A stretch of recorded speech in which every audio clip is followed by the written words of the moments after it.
Okay, today's video is 1-6. It is function operations and composition of functions, but we are just talking about the first objective. So we are going to perform operations with functions. So how many operations do we have in math? We only have 4. We have adding, subtracting, multiplying, and dividing. So we are talking about those operations with functions. And when you're adding and subtracting, y'all, all you really have to do is look at your functions and figure out whether or not you have any like terms that need to be combined. Okay, so they're pretty much straightforward, and you will get a review of what's like terms. Okay, when you're multiplying and you're getting a product, remember product's the answer to a multiplication problem, then you might need to remember to distribute or to use FOIL. Okay, and if you're having a quotient, you have to remember what makes the denominator 0. So you actually have to state the restrictions on the variables. Okay, so we have 2 examples here, and we have to find the sum, the difference, the product, and the quotient for each of these functions. And then we're going to state the domain of each new function. So it's only 2 problems, but a lot of parts to each one. Okay, so in the first one, when we are adding, actually, before we do that, I want to go ahead and talk about the domain. So I'm going to look at the domain of each of these. So remember, when you're looking at the domain of a function, you only have to worry about 2 special things, and that is if you have a fraction, okay, I don't have a fraction, or if you have a radical, and I have a radical there, so we'll come back to that one in a second. If you don't have a fraction and you don't have a radical, then your domain is all real numbers or negative infinity to positive infinity. Okay, now when you have a radical, you have to remember that this part underneath cannot be negative, and especially because that's squared, then it might help you to go look at the graph of it. So I came over here to ClassCalc and typed in y equals the square root of 9 minus x squared, and this is my graph right here. So my domain means I'm looking along the x, and that point right there is negative 3, 0. This point right here is positive 3, 0. So that means that my domain is going to go between negative 3 and positive 3. So I'm going to write that up there. Okay, I have brackets because you clearly saw that it included those points. Okay, all right, so to add those 2, I'm just going to add these 2 functions together. So that means I have x minus 4 plus the square root of 9 minus x squared. Do I have any like terms? I do not. Okay, the second part is underneath a radical. You can't do anything to combine it.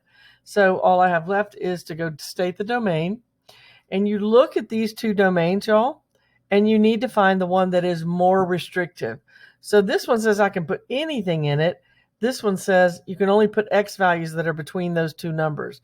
So when I'm looking at adding them together, I have to look at the more restrictive one. So my domain is going to be negative 3 to positive 3.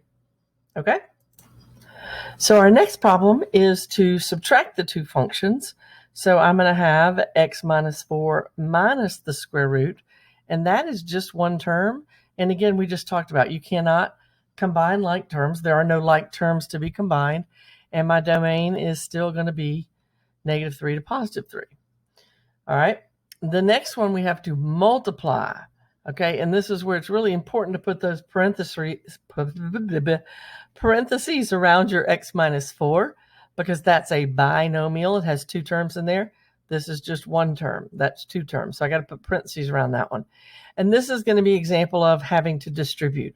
So this is one term that's going to be multiplied by the x and then multiplied by the negative 4. So when you do that, it's going to look like x times the square root of 9 minus x squared, and then minus 4 times x minus 4 times the square root of 9 minus x squared. My domain still stays the same, negative 3 to positive 3. Okay, so now when we divide, I'm going to have x minus 4 on the top, and I'm going to have the square root of 9 minus x squared on the bottom. Now, our domain would normally be the same thing, but the difference here is that it's in the bottom. And because this thing is in the bottom, remember these brackets mean it includes 3 and negative 3, but if I included that this time, then my denominator will be 0, and that's what we can't have. So this time my denominator just has, my domain just has parentheses around it. And that is all.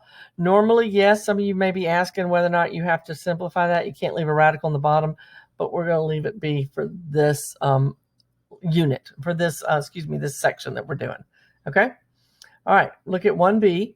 We have f of x equals x squared minus 6x minus 8.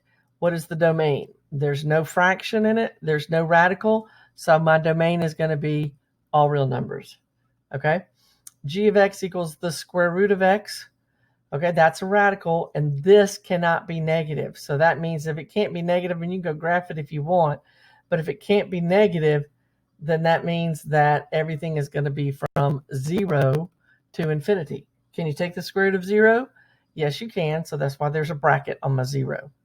All right, so I'm going to go add these two functions, and when I add them, okay, you can look at them. There are no like terms. So there are no like terms. There's nothing to combine. That one's pretty straightforward. What is my domain? Which of those two domains up there, F or G, is more restrictive? And the one that's more restrictive is G, so that's going to be my domain, and that's all you got. Okay, F minus G of x is going to be that same thing, but I'm going to have minus the square root of x.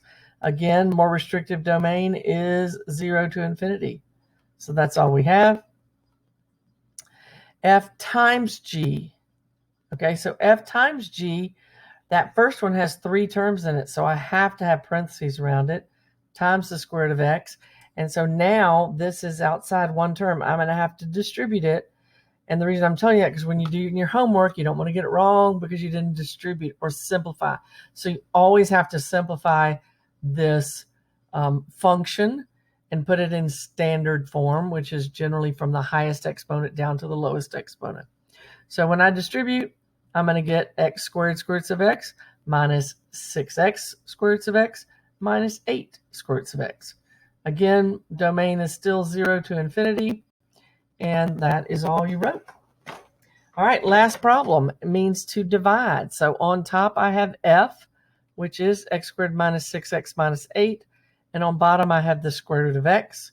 Okay, so my domain, the more restrictive domain says 0 to infinity, but keep in mind I cannot include 0. So that's why I have to have parentheses around it.